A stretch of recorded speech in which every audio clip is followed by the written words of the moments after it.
بسم اللہ الرحمن الرحیم۔ السلام علیکم۔ شام ڈھل رہی تھی، ڈھولک اور ناچ گانا اپنے عروج پر تھا، سب موج مستی میں مگن تھے، چاروں طرف خوشیاں رقصاں تھیں، ہر چہرے پر مسکراہٹ ہی مسکراہٹ تھی۔ سب کی طرح میں بھی انتہائی خوش تھا، مگر اس خوشی کے ساتھ ساتھ کچھ بے تاب بھی تھا۔ خوشی اس بات کی کہ میرے دوست ڈاکٹر نوید شیخ کی شادی تھی، اور بے تابی کی وجہ وہ اجنبی شخصیت۔ 3 روز قبل میں اپنے عزیز دوست کی شادی میں شریک ہوا۔ پہلا دن عام سے انداز میں گزرا۔ دوسرے روز ایک حادثہ ہوا، ایک بہت ہی خوبصورت اور خوشگوار حادثہ۔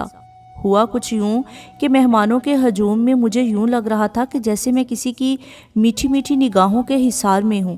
وہ میٹھی میٹھی نگاہیں مسلسل میرا طواف کر رہی تھیں، مگر کوشش کے باوجود بھی مجھے وہ نگاہیں دکھائی نہیں دے رہی تھیں۔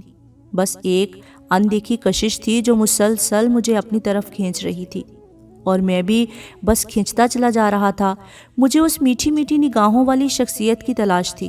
خدا خدا کر کے آخر مہمانوں کے ہجوم میں وہ مہربان نگاہیں نظر آ ہی گئی تھی۔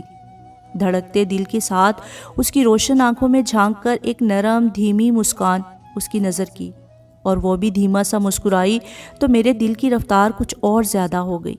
وہ تر و تازہ، پرکشش اور غضب ڈھاتی 18 سال کی انتہائی حسین شہزادی تھی، اور حسین شہزادی کی ایک جھلک دیکھ کر ہی میں اپنا آپ بھول گیا، اس کے حسن بے مثال میں کھو گیا۔ یکا یک ہوش میں آیا تو وہ میری نظروں سے اوجھل ہو چکی تھی۔ میں نے چونک کر چاروں طرف نظریں دوڑائیں، مگر وہ شہزادی کہیں بھی دکھائی نہیں دی، تو مجھے بے تابی سی محسوس ہونے لگی۔ اس کی ایک جھلک نے ہی مجھے اس قدر گھائل کر دیا کہ پھر میرا دل کسی کے کام کا نہ رہا۔ دوسری بار وہ سیڑھیاں اترتی دکھائی دی تو اسے دیکھ کر میری روح تک سرشار ہو گئی۔ نگاہیں چار ہوتے ہی ہلکا سا مسکرایا، وہ بھی دھیما سا مسکرائی، اور پھر ایک بھرپور نظر ڈالتی ہوئی میرے برابر سے گزری تو اس کی خوشبو میرے اندر تک اترتی محسوس ہوئی، اور پھر اس کا خیال میرے دل و دماغ پر چھا گیا۔ دل کے کسی گوشے میں یہ خواہش بار بار سر اٹھا رہی تھی کہ اسے دوبارہ دیکھوں، اس سے ملوں۔ رات جب میں بستر پر لیٹا تو اس کا معصوم چہرہ چھم سے میری خیالوں میں آ گیا۔ اس کا خوبصورت چہرہ میرے تصور میں گھومتا رہا، اور پھر یوں محسوس ہو رہا تھا جیسے وہ میرے آس پاس ہے۔ جیسے رات گہری ہوتی جا رہی تھی، میری بے تابی میں اضافہ ہوتا جا رہا تھا۔ اس بے تابی میں ایک انوکھا جذبہ تھا، اور میرے دل کی دھڑکنوں کا انداز کچھ بدلا بدلا سا تھا۔ آج ولیمہ تھا، کل تک سارے مہمان رخصت ہو جائیں گے، اور شاید وہ بھی۔ یہ خیال مجھے بے چین کر رہا تھا۔ دل کی بے ترتیب دھڑکنیں اس سے ملنا چاہ رہی تھی۔ لمحہ با لمحہ بے تابی بڑھتی جا رہی تھی۔ اس بے تابی میں میں ادھر سے ادھر نظریں دوڑانے لگا کہ میری چاروں طرف جھانکتی ہوئی نگاہیں ایک میز پر جم گئیں، جہاں وہ سر جھکائے کھانے سے انصاف فرما رہی تھی۔ یہ میری خوش قسمتی یا حسین اتفاق کہ اس میز پر وہ اکیلی بیٹھی تھی۔ دھڑکتے دل کے ساتھ میں نے قدم اس کی جانب بڑھا دیے۔ ایکسکیوز می، لبوں پر مسکراہٹ سجائے اس سے مخاطب ہوا۔ اس نے نظریں میری جانب اٹھا کر دیکھا اور دلکشی سے مسکرائی۔ گلاب جیسا چہرہ، روشن آنکھیں، اونچی ناک، سفید دودھیا دانت، ہونٹ جیسے گلاب کی پتیاں، پرکشش شخصیت اور نکھرا نکھرا رنگ۔ اسے دیکھ کر یوں لگتا تھا جیسے خدا نے اسے خود اپنے ہاتھوں سے تراشا ہو۔ کیا میں یہاں بیٹھ سکتا ہوں؟ میں نے خالی کرسی کی جانب اشارہ کیا۔ جی بیٹھ جائیں، اس نے کہا، اور پھر کھانے میں مشغول ہو گئی۔ میں اسے گہری نظروں سے دیکھ رہا تھا، مگر وہ محترمہ بے نیاز ہو کر کھانے سے انصاف فرمانے لگی۔ اس کی خاموشی نے میرے اندر بے چینی پیدا کر دی، اور دل کی دھڑکنیں شور مچانے لگی۔ آپ دلہے کی کیا لگتی ہیں؟ میں نے پہلا سوال کیا۔ کچھ نہیں، اس نے بے حد مختصر جواب دیا۔ یہ کیا بات ہوئی؟ آپ ان کی شادی میں آئی ہوئی ہیں جو آپ کے کچھ لگتے ہی نہیں۔ میں نے بات آگے بڑھائی۔ مجبوری تھی، پھر وہی مختصر سا جواب دیا، اور کھانے میں یوں مصروف ہو گئی جیسے کئی دنوں سے کھانا کھایا کیا بلکہ دیکھا تک نہ ہو۔ او خدا کی پناہ، یہ محترمہ گفتگو میں اتنی کنجوسی کیوں کر رہی ہے؟ میں نے دل میں سوچا اور خاموشی توڑنے کی ہمت جمع کرنے لگا۔ آپ کہاں سے آئی ہیں؟ میں نے خاموشی کو جھنجھوڑتے ہوئے ایک اور سوال داغا۔ لاڑکانہ سے۔ پھر وہی مختصر جواب۔ آپ گفتگو میں بہت کنجوس معلوم ہو رہی ہیں۔ میرا لہجہ بے تکلفانہ ہوا۔ اس نے ایک نظر مجھ پر ڈالی اور ہلکا سا مسکرائی، مگر بولی کچھ نہیں۔ اس کی ہلکی سی مسکان سے مجھے اندر تک سرشاری محسوس ہوئی، لیکن محترمہ بے نیاز تھی۔ آپ کا نام جان سکتا ہوں؟ میں نے بلا جھجک نام پوچھا۔ رخسار ملک۔ اس نے کچھ لمحے کی خاموشی کے بعد مسکراتے ہوئے اپنا نام بتایا تو میرے چہرے پر مسرت دوڑ گئی۔ آپ خاصی پڑھی لکھی اور اچھے خاندان کی معلوم ہو رہی ہیں، مگر کم گو ہیں شاید۔ میں کھانا کھاتے ہوئے بالکل بات نہیں کرتی۔ اس نے اس بار قدرے زیادہ الفاظ استعمال کیے۔ وہ کھانا ختم کر چکی تھی اور اٹھ کر جانے لگی۔ میرے پاس وقت بہت کم تھا۔ مجھے جو کچھ کرنا تھا اسی لمحے کے 1000ویں حصے میں کرنا تھا۔ پلیز بات سنیں۔ میرے کہنے پر اس نے سوالیہ نظروں سے میری جانب دیکھا۔ دوبارہ آپ سے ملنے کی امید رکھوں؟ میں نے پر امید نگاہوں سے اسے دیکھا۔ جی ضرور۔ وہ دل نشینی سے مسکرائی اور تیز قدموں سے مورنی کی چال چلتی آگے بڑھ گئی۔ اگلے روز میں سیڑھیاں اترتا نیچے کی طرف جا رہا تھا۔ گل حسن صاحب، اس نے مجھے میرے نام سے پکارا۔ مجھے نہیں یاد کہ میں نے اسے اپنا نام بتایا ہو۔ ظاہر سی بات ہے اس نے میرا نام کسی سے معلوم کیا ہوگا۔ مجھے دلی خوشی ہوئی اور اس کے خلوص کو دل سے محسوس کیا۔ میں آپ کو ہی ڈھونڈ رہی تھی۔ اس نے اپنے گلاب جیسے ہونٹوں کو جنبش دی۔ آج ہم جا رہے ہیں، اس نے کہا۔ آپ نے دوبارہ ملنے کی امید رکھی تھی، سو آپ سے ملنے چلی آئی۔ اس نوازش کا بے حد شکریہ، میں نے احسان مندی سے کہا تو وہ مسکرا دی۔ اس نے اپنے بارے میں بتایا کہ وہ فائنل ایئر میں ہے، والد سرکاری وکیل ہیں، بڑے بھائی بھی سرکاری ملازم ہیں، 3 بھائیوں کی اکلوتی لاڈلی بہن ہے۔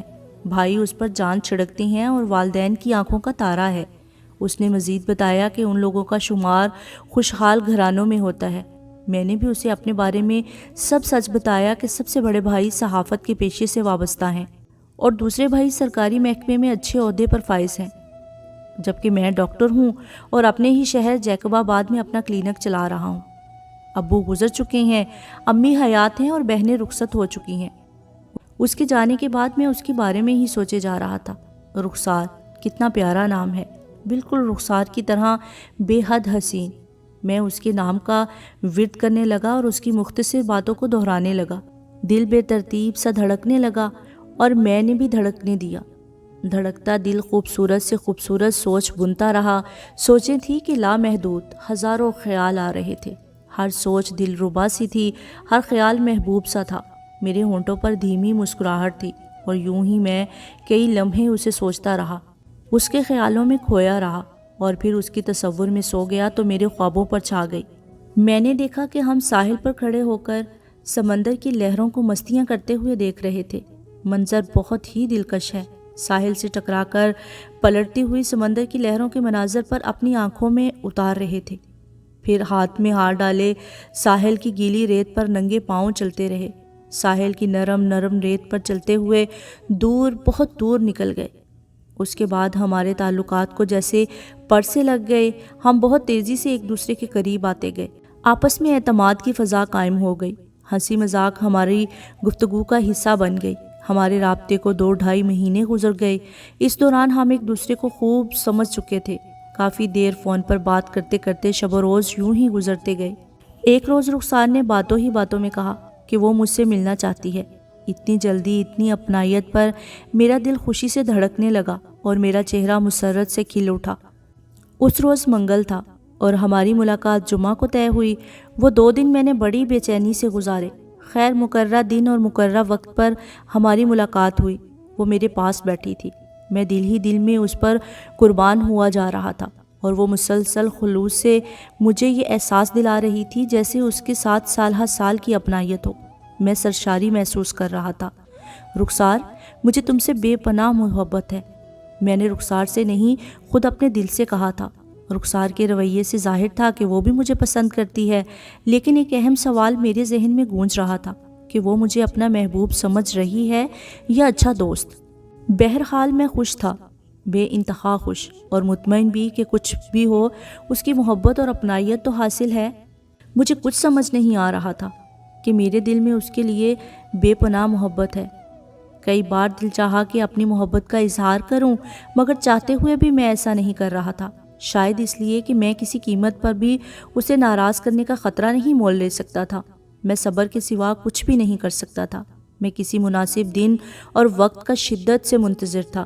اب میرے سامنے صبر تھا اور انتظار ہی انتظار۔ ایک طرف رخسار کی کشش تھی، دوسری طرف مناسب وقت کا انتظار۔ وہ ایک دلکش دن تھا۔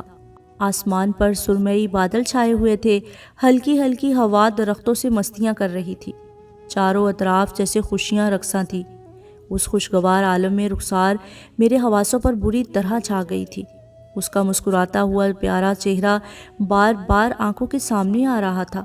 اس کے خیالوں نے بےتاب کر دیا اور میں دل شدت سے اس کی کمی کو محسوس کر رہا تھا۔ مجھے کل لاڑکانہ جانا تھا، اس لیے میں نے سوچا کہ رخسار سے ملاقات کا پوچھ لوں۔ میں نے بےتابی سے اس کا نمبر ملایا۔ کال جا رہی تھی مگر وہ ریسیو نہیں کر رہی تھی۔ مجھے الجھن محسوس ہونے لگی اور بے چینی بڑھتی چلی گئی۔ میں بے سکون ہو گیا۔ شام کے وقت رخسار کی کال آئی تو میری جان میں جان آئی۔ السلام علیکم، کیسے ہیں جناب؟ وعلیکم السلام، میں ٹھیک ہوں، میں نے مختصر جواب دیا اور خاموش ہو گیا۔ لگتا ہے جناب ناراض ہیں۔ ارے بھائی، غصہ تھوک دیں پلیز، اس نے پلیز پر زور دیتے ہوئے کہا۔ ایک شرط پر، میں نے ذرا سختی سے کہا۔ میں ہر شرط پوری کرنے کے لیے تیار ہوں، وہ بے ساختہ بولی۔ میں کل ضروری کام سے لاڑکانہ آ رہا ہوں، کیا آپ مجھ سے مل سکتی ہیں؟ میں نے ملنے کا بہانہ بنایا تو وہ ایک لمحے کو خاموش ہو گئی۔ جی ضرور۔ اگلے روز ہماری ملاقات ہوئی مگر رخسار خاموش سی تھی اور بات کرنے میں بہت کنجوسی کر رہی تھی، اور میں جو سوال کرتا اس کا مختصر جواب دیتی اور جانے کہاں کھو جاتی۔ کیا بات ہے رخسار، آپ بہت خاموش ہیں؟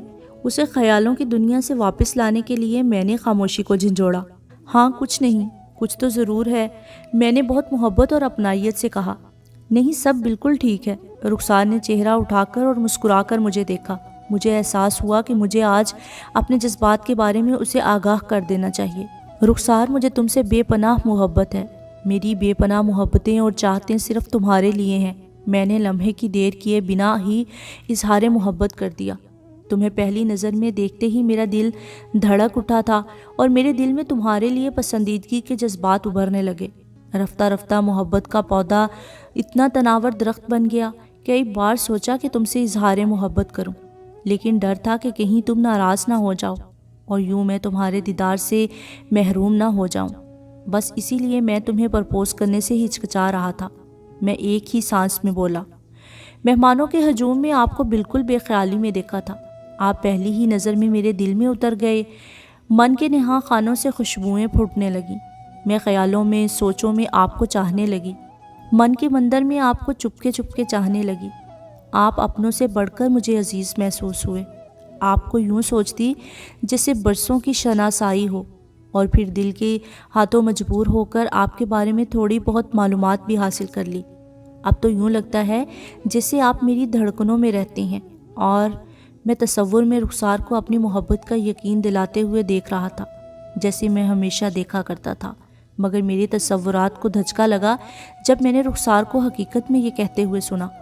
میں آپ کے جذبات کی بہت قدر کرتی ہوں، مگر مجھے افسوس ہے اس بات کا کہ میں آپ کی محبت کا جواب محبت سے نہیں دے سکتی۔ کیا مطلب؟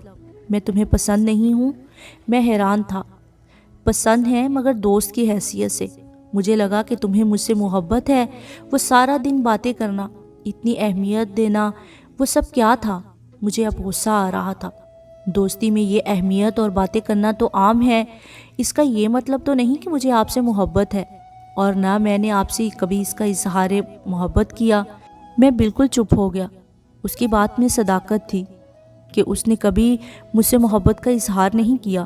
یہ تو میں نے ہی اندازہ لگایا ہمیشہ۔ میری تو منگنی ہو چکی ہے پچھلے سال، اور میں اس رشتے سے بہت خوش ہوں، اور میں شرمندہ ہوں کہ میری توجہ اور اہمیت کو آپ نے غلط مطلب میں لیا۔ میں یہ دوستی آج ختم کرتی ہوں، کیونکہ یہ سب جاننے کے بعد دوستی رکھنے سے آپ کو ہی تکلیف ہوگی۔ اس نے نرمی سے کہا اور اٹھ کر چلی گئی، اور میں وہیں رہ گیا، بالکل تنہا۔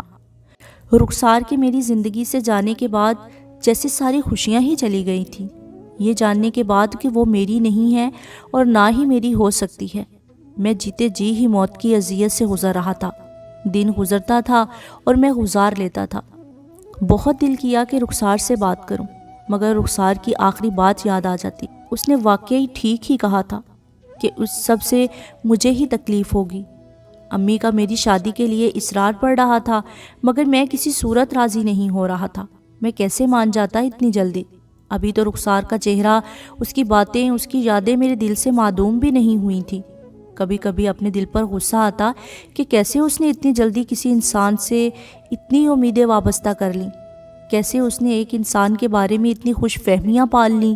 اگر میرے دل نے اتنی بڑی غلطی نہ کی ہوتی تو میں آج خوشی خوشی جی رہا ہوتا اور امی کی خواہشیں پوری کر دیتا۔ میں خود کو بے بس محسوس کر رہا تھا، کوئی علاج، کوئی مرہم کارآمد ثابت نہیں ہو رہا تھا، اور اس سب میں امی نے مجھے مونا نامی لڑکی کی تصویر دکھا کر اس سے شادی کرنے کے بارے میں رائے لی۔ میں نے انکار کر دیا، مگر ان کی طبیعت خراب تھی، میں آخری اولاد تھا ان کی، اس لیے وہ میری خوشی جلد از جلد دیکھ لینا چاہتی تھی۔ میں نے مجبور ہو کر ان کی بات مان لی۔ گھر میں میری شادی کی تیاریاں شروع ہو گئی۔ میں زیادہ سے زیادہ وقت گھر سے باہر گزارنے لگا۔ مجھے گھر میں ہونے والے ہنگاموں سے کوئی دلچسپی نہ تھی۔ مجھے ترس آتا، خود پر بھی اور اس لڑکی مونا پر بھی، جو جانے کتنی امیدیں اور خواب لے کر میری زندگی میں آ رہی تھی، مگر اسے میری طرف سے کچھ نہیں ملے گا۔ میں گھر کے ہنگاموں سے دور لاڑکانہ چلا آیا، رخسار کے شہر، اس کی یادوں کو تازہ کرنے اور اپنے زخموں پر نمک چھڑکنے۔ محبوب کی یاد تو ایسی ہی ہوتی ہے، تکلیف میں بھی مزہ دیتی ہے۔ ایسے ہی نا امیدوں اور غم سے بھرے دن میں لاڑکانہ کے ہوٹل میں بیٹھا تھا جب مجھے وہم گزرا کہ سامنے والی ٹیبل پر رخسار بیٹھی ہے۔ میں نے اٹھ کر دیکھا تو وہ رخسار ہی تھی، مگر اکیلی نہیں تھی۔ میں بے صبری سے اٹھ کر اس کی طرف آیا، مگر میرے پہنچنے سے پہلے ہی وہ فون کان سے لگائے میرے سامنے سے گزر گئی۔ اس نے مجھے نہیں دیکھا۔ مجھے افسوس ہوا کہ میں اسے دیکھنے کے باوجود اس سے بات نہیں کر سکا۔ میں نے سامنے اس ٹیبل کو دیکھا جہاں سے وہ اٹھی تھی۔ اس ٹیبل پر ایک آدمی بھی بیٹھا تھا، شاید وہ اسی آدمی سے بات کر رہی تھی۔ میں رخسار کو دیکھنے میں اتنا کھو گیا تھا کہ اس کی موجودگی کو محسوس ہی نہیں کر پایا۔ شاید یہی رخسار کا منگیتر ہو، میں نے سوچا۔ میں نے اس آدمی کو دیکھا تو وہ مجھے دیکھا دیکھا سا لگا۔ پھر مجھے یاد آیا کہ وہ تو میرے کالج کا دوست اظہر ہے۔ میں اس سے ملنے کے لیے آگے بڑھا، وہ بھی مجھے دیکھ کر پہچان گیا۔ ہم نے ایک دوسرے سے مصافحہ کیا۔ کیسے ہو تم؟ اس نے گرم جوشی سے میری خیریت پوچھی۔ میں ٹھیک ہوں، تم سناؤ؟ میں بھی ٹھیک ہوں۔ یہ کون تھی؟ میں نے رخسار کے بارے میں اس سے پوچھا۔ تمہاری ہونے والی بھابھی، وہ مسکرا دیا، مگر میں مسکرا بھی نہ سکا۔ میری محبت میرے دوست کی منگیتر تھی، یہ خیال ہی اذیت سے بھرا تھا۔ میں بہت جلد اسے پرپوز کرنے والا ہوں۔ کیا مطلب؟ تمہاری منگیتر نہیں ہے یہ؟ میں چونکا۔ نہیں، یہ میری دوست تھی پہلے، مگر اب صرف دوست نہیں رہی۔ میں بھی اس سے محبت کرتا ہوں اور یہ بھی محبت کرتی ہے مجھ سے، مگر میں نے اسے اپنے دوست کی شادی میں دیکھا تھا اور یہی سنا تھا اس کے بارے میں کہ اس کی منگنی ہو چکی ہے۔ میں نے سچ جاننے کے لیے فرضی کہانی بنائی۔ نہیں، کوئی منگنی نہیں ہوئی یار، میں 1 سال سے اسے جانتا ہوں اور اس کی فیملی کو بھی۔ تمہیں غلط فہمی ہوئی ہوگی۔ ہاں، غلط فہمی ہی تو ہو گئی تھی۔ میں اس سے کہہ کر اس کے پاس سے آ گیا۔ سب کچھ میرے سامنے کھل کر آ چکا تھا۔ رخسار کے خوبصورت اور معصوم چہرے کے پیچھے اس کا گھناؤنا چہرہ تھا۔ اب سب واضح تھا کہ رخسار نے مجھ سے جھوٹ بولا تھا۔ اس نے دوستی کے نام پر وقت گزاری کی تھی۔ اس نے اپنی لگاوٹ بھری باتوں سے میرے دل میں اپنی محبت جگائی، اور جب میں نے اظہار محبت کیا تو جھوٹ بول کر اور میرے لیے ہمدردی دکھا کر بہت چالاکی سے مجھ سے جان چھڑا گئی۔ اس نے بہت بڑا دھوکہ کیا تھا میرے ساتھ، اور شاید یہی دھوکہ وہ اظہر کے ساتھ بھی کرنے والی تھی۔ مونا حجلہ عروسی میں سرخ جوڑے، گلاب اور موتیوں کے پھولوں میں سجی سنوری بے حد حسین لگ رہی تھی۔ اس کے اندر کی خوشی اس کے کھلتے گلاب جیسے چہرے سے جھلک رہی تھی، جو اسے مزید دلکش بنا رہی تھی۔ میں تمہیں دنیا کی ساری آسائشات شاید نہ دے سکوں، مگر میرا وعدہ ہے کہ میں تمہیں دنیا کی ہر سکون اور خوشی دوں گا، میں نے محبت سے اسے کہا۔ مونا نے آتے ہی سارے گھر کو سنبھال لیا تھا۔ وہ امی کی دل و جان سے خدمت کرتی اور بدلے میں ڈھیروں دعاؤں کے ساتھ پیار وصول کرتی ہے۔ میرے بہن بھائیوں کا ہر طرح سے خیال رکھتی ہے اور خاندان والوں سے محبت و خلوص سے پیش آتی ہے۔ سب اس کے حسن و اخلاق کی مثالیں دیتے ہیں، اور مجھ میں تو گویا اس کی جان ہے۔ میرے ایک اشارے پر جان چھڑکتی ہے، ہر دم میری ہر بات پر لبیک کہتی ہے۔ میری زندگی میں مونا کے آنے کے بعد ہی میں نے محبت کی حقیقت کو جانا ہے۔ ہاں، یہ حقیقت ہے کہ میں نے رخسار سے محبت کی تھی، مگر اس کی اصلیت جاننے کے بعد میں ایک بے وفا کے لیے اپنی ساری عمر اس غم میں برباد نہیں کر سکتا تھا۔ سمجھدار ہوتے ہیں وہ لوگ محبت میں دھوکہ کھانے کے بعد خود کو بھی اور اپنے سے جڑے دوسرے نئے اور پرانے رشتوں کو تکلیف نہیں دیتے ہیں بلکہ زندگی میں آگے بڑھ جاتے ہیں۔ میرے لیے مونا خدا کا دیا ہوا حسین تحفہ ہے جس کے روپ میں مجھے زمانے بھر کی خوشیاں مل گئی ہیں۔ میں اکثر اپنے رب رحمان کا شکر بجا لاتا ہوں کہ بے پناہ محبت کرنے والی مونا کو شریک حیات بنایا۔